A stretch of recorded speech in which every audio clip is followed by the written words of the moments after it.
What's going on, guys? Dare here with fantasy football advice, coming at you with another fantasy football video. Today, week 12 wide receiver start and sits. As usual, we're going matchup by matchup. We're going to let you know which players are poised for big games and which ones you should probably leave on the bench. If by the end of this video you're still unsure who to start, just use the rankings available at our website, thefantasyfootballadvice.com. The link for that's in the description box below. But without further ado, let's get into the matchups. We're going to start with the Thursday matchup, which is the Indianapolis Colts versus the Houston Texans. We have two question marks at the wide receiver position in this game, and that's T.Y. Hilton and also Will Fuller. Fuller's been listed as a game time decision. No news on T.Y. Hilton, but I think it's best if we expect to move on without him. It's a premier matchup for receivers on the Indianapolis side. However, they spread around the ball very well. Zach Pascal is going to be the best option in the receiving game on this team, at least the only one that you can trust with enough consistent volume to support a strong fantasy day. If Hilton does somehow play, he'll be like a wide receiver 2 in this matchup. However, if he doesn't, Zach Pascal can be a spot start in the flex position. On the Houston side of things, we have DeAndre Hopkins. He's going to be a top 5 option this week. And back to the aforementioned Will Fuller, he's a game time decision. If he plays, expect wide receiver 2/3 type numbers with that obvious upside, and replace that production with a downgrade if you have Kenny Stills starting over him. That's pretty much it for that matchup. So we'll jump right into the next one. We have the Tampa Bay Buccaneers versus the Atlanta Falcons. It has a high over-under, 51.5 points. Atlanta is going to be at home, and they're going to be a 4.5 point favorite in this game. But overall, there should be a lot of passing. It's going to be great for the receivers. Calvin Ridley, Julio Jones, they're primed for big performances. Julio Jones is going to be the wide receiver 1 on the week, and Calvin Ridley is going to be virtually a top 15 option. Remember, Austin Hooper's still out, Mohamed Sanu's still traded, so Russell Gage will be the 3rd option in this passing game. However, he's not going to have enough consistent volume for us to trust in the lineup, so he's not even a flex, just a guy worth monitoring for the future. On the other side of the ball, Chris Godwin, Mike Evans, just as bad as the passing defense is for Tampa Bay, the Atlanta Falcons pass defense is really bad as well. So for these two wide receivers who have top 5 upside, you're going to start them and start them with confidence as you do every week. Nothing to change there. Don't overthink it. So we'll jump right into the next one. We have Buffalo Bills versus the Denver Broncos in what has the lowest projected point total of the week, coming in at 37 points. Buffalo is the obvious favorite in this one. It's going to be played in Buffalo, and sticking with them, we have John Brown, who's coming off of a monster performance, 137 yards, 2 touchdowns, but that was against the Miami Dolphins. Now, the Denver Broncos, they're not the scariest passing defense in the world. However, they're much better than the Miami Dolphins, so his ceiling will take a hit. However, he is going to have undeniable top 20 upside and is ranked just outside the top 15 for us this week. For the Broncos, we have Courtland Sutton, who's coming off of a decent performance himself. Still hasn't scored in a while, but those are the types of things we look for when players are being undervalued. So we're not going to make that mistake and undervalue him this week. And yes, I know it's against strong coverage, but he was playing against Xavier Rhodes just last week and had himself one heck of a game. So we're not going to hold that against him either. He's a player who should safely find himself inside the top 20 with some upside if he's able to reach the end zone. No other receiver in this game we should be interested in starting, so we'll hop into the next one. The New York Giants versus the Chicago Bears, and Trubisky has been playing absolutely terrible, even being benched for supposed health reasons in the 4th quarter. It's unclear who's going to start this week, at least at this point in time, but it definitely wouldn't be a downgrade if it would be someone like Chase Daniel starting. Allen Robinson's the only receiver we're putting into our lineups on this team, and I know he finished 3rd in targets last week. Just keep in mind he had Jalen Ramsey on him, and it's not a good idea to have Mitchell Trubisky throwing towards Jalen Ramsey to begin with, so expect a better performance, a bounce back performance this week. The New York Giants ranked 28th against the pass when it comes to passing DVOA, so clearly much softer matchup. Allen Robinson can be started as a top 20 option this week at the receiver position. However, don't trust any of the other receiving options on this team, regardless of who's at quarterback. Allen Robinson, he's the only one. And for New York Giants, we're going to continue to start Golden Tate. There's no news on Sterling Shepard yet. He's practicing in full, but he has had practices before, so it's still unclear on if he's going to play or not. If he does, it's going to impact the overall volume that Golden Tate's likely expected to get. If Shepard is ruled out, start Tate with confidence somewhere in the back-end wide receiver 2, high-end wide receiver 3 range. Darius Slayton is also startable, especially if Sterling Shepard is ruled out. The connection with Daniel Jones is definitely there. Just keep in mind, the New York Giants, they're only expected to put up somewhere in the neighborhood of 17 to 18 points, so there's not a lot of of fantasy points to go around when it comes to receiving touchdowns. So someone like Slayton, while he would be less affected by Sterling Shepard, the upside still is questionable. In Golden Tate, he would get the more significant bump up in production with the absence of Shepard, just considering that they play a very similar role. Pittsburgh Steelers versus Cincinnati Bengals. On one side, we have Juju Smith-Schuster, who exited the game with an injury. He's currently in concussion protocol, and if that was the only injury, I would say if he's cleared, you could start him. Obviously, he hasn't been very good as of late, but still would be a startable asset for most teams. However, he's also dealing with the knee injury. So for those reasons, if you have other options, it's best you put them in the lineup, and it doesn't get much better on the other side of the ball with Cincinnati. Ryan Finley is presumably the starter once again, who's coming off of back-to-back performances, throwing for sub 300 yards combined with 1 touchdown and riddled with turnovers. It's not very conducive to a strong fantasy performance for any of the receivers, so you're leaving all of them on the bench. Auden Tate, he was injured last week and is currently in concussion protocol. Regardless of the outcome, if he plays or not, we're not expecting you to start anyone in his place. Tyler Boyd's the only player that you could possibly put in, but consider him nothing more than a flex at best, and obviously one that has a very, very low floor. Moving on, we have the Dolphins versus the Browns. Cleveland is a massive favorite in this one. It has a 44.5 point projected point total, and Cleveland's 10.5 point favorites at home. Definitely a better running game script than a passing game script for players like Jarvis Landry and Odell Beckham. However, they will have a soft matchup, and the rankings definitely reflect that. Odell Beckham back to a wide receiver 1, a mid-range wide receiver 1 at that, and Jarvis Landry, you can start him as a back-end wide receiver 2. His involvement in the offense shows he's a clear part of the game plan, and Baker Mayfield's been looking towards him a lot, so start him with confidence this week. And on the other side of the ball, you have Devontae Parker, who's quietly been raising up the rankings. He's a virtual back-end wide receiver 2 and has been for several weeks, and against Cleveland, you can start him as such. No other Miami receiver or Cleveland receiver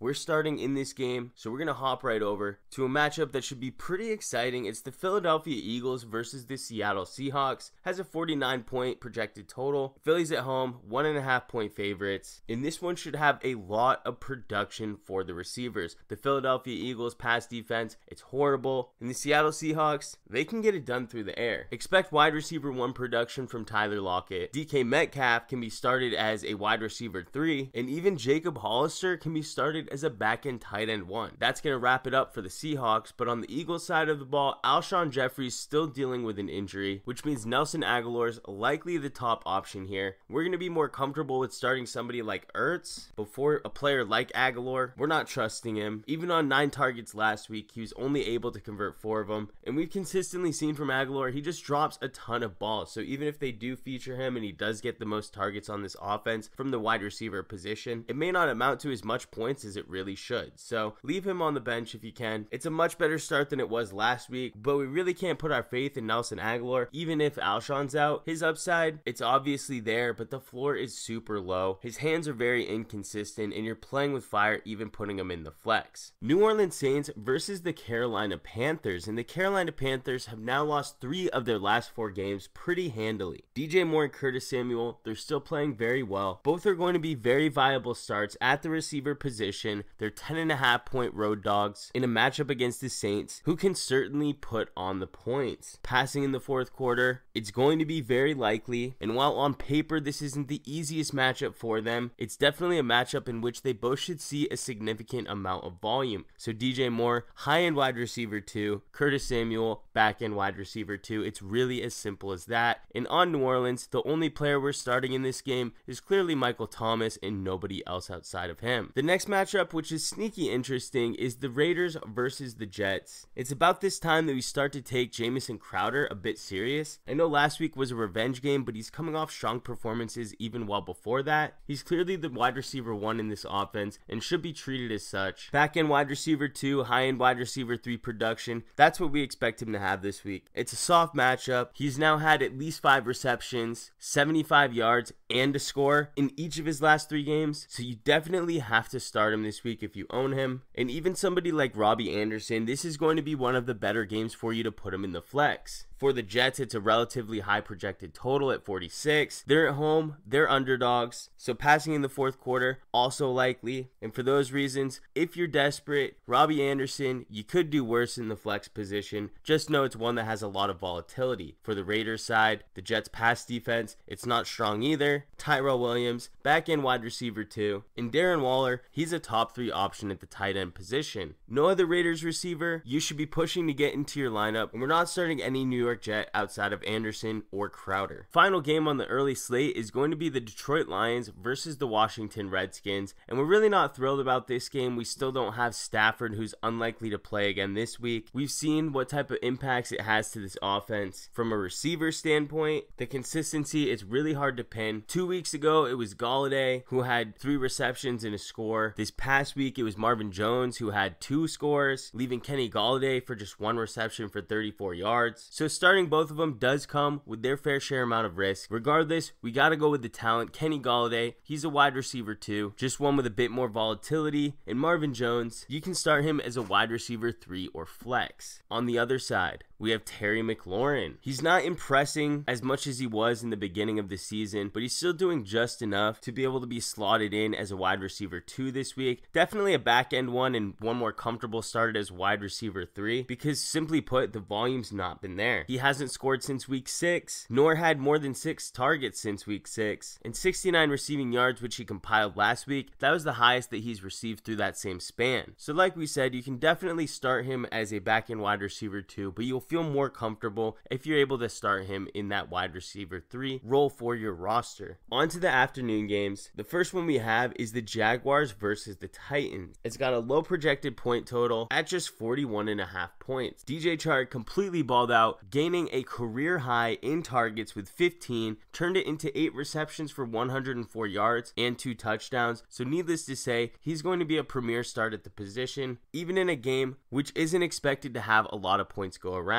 D.D. Westbrook in that same game only had 6 targets, the first game that we have as a sample for the production with Nick Foles. So clearly Chark is the number 1 here, which leaves Westbrook to nothing more than a flex this week. And keep in mind, the head coach has already came out and said that they want to give more touches to Fournette, who didn't have his usual workload last week. So that's something that could impact the volume of D.D. Westbrook, who did only have 6 targets just a week ago. For Tennessee, Ryan Tannehill is still playing much better in the passing game than Marcus Mariota. However, he's been spreading the ball around pretty consistently. For those reasons, neither A.J. Brown nor Corey Davis is going to be on our radar this week for starts, and you should likely leave them out of your flex as well. Cowboys versus Patriots. In this one, we have the Cowboys, which is one of the best offenses in the league at this point. Randall Cobb, Michael Gallup, Amari Cooper, they're all starts. Cobb is more of a flex play, but definitely one who, if you want to ride the hot hand, you could get in there. Amari Cooper, Michael Gallup, while they're not going to have the same amount of upside that they would in usual matchups because they're playing the Patriots, they're still playing so lights out that you have to continue to start them in with confidence. Amari Cooper, the obvious wide receiver 1, with Michael Gallup as that wide receiver 2. For the Patriots themselves, though, you have Julian Edelman. He's going to be a back-end wide receiver 1. This is still a tough defensive matchup for the Patriots too, who didn't look all that great against the soft pass defense of the Philadelphia Eagles just a week ago. So someone like Mohamed Sanu, if you're starting him, it's going to be in the flex. And same with Dorsett. However, he's going to have a bit more volatility than Sanu would. The final Sunday matchup should be very interesting. We have Aaron Rodgers, clearly one of the best offensive players in the entire league, versus the best defense in the entire league, or one of them in the San Francisco 49ers. 49ers are 3-point favorites here, and they are at home. Emmanuel Sanders, he's going to be a risky start. He had to leave last game and exited the game before that. So you know you are risking that same result to happen again if you put him into your lineup this week. However, the upside's clear. He's a top 20 guy if healthy. So as long as he stays on the field, the targets are going to come. If he doesn't play, the biggest boost is going to be to Deebo Samuel, who had a fantastic game last week and is separating himself as the top option in the passing game outside of Sanders. If Sanders doesn't play, you can trust Deebo Samuel as somewhere in the neighborhood of a back-end wide receiver 2, high-end wide receiver 3, which is a very similar range of where we would put Sanders, just due to the risk of him exiting and not playing at 100%. For the Packers, Devontae Adams, bona fide wide receiver 1, pretty simple there. And as per usual, the other options we're not quite trusting in our lineups. Marquez Valdez-Scantling, Geronimo Allison, leave them on the bench. we still have one final matchup to go over, and this is the Monday night matchup, the Ravens versus the Rams, with a very modest spread of 3 favoring Baltimore with a projected total of 46 points. The Ravens will be on the road for this one, but right now, Lamar Jackson looks like he can't be stopped. He's on a complete tear, so Marquise Brown, start him as a volatile flex or wide receiver 3, with Mark Andrews being a top 3 option once again. Considering that the Baltimore Ravens can put up so many points, it's going to be advantageous for the Rams. So Cooper Kupp, expect wide receiver 1 type production from him. And Robert Woods, who was a surprise inactive last week, he's going to be somebody you can trust in the flex, or at least as a wide receiver 3, a back end one, with Brandon Cooks, a volatile flex as well. But guys, that's going to do it. We went through every matchup today. If there are updates, look for the pinned comment. Timestamps will be listed there as well. But if you did enjoy this video, please give it a like. If you're new to the channel, please hit that subscribe button. We thank you all for watching, and we'll catch you on the next one.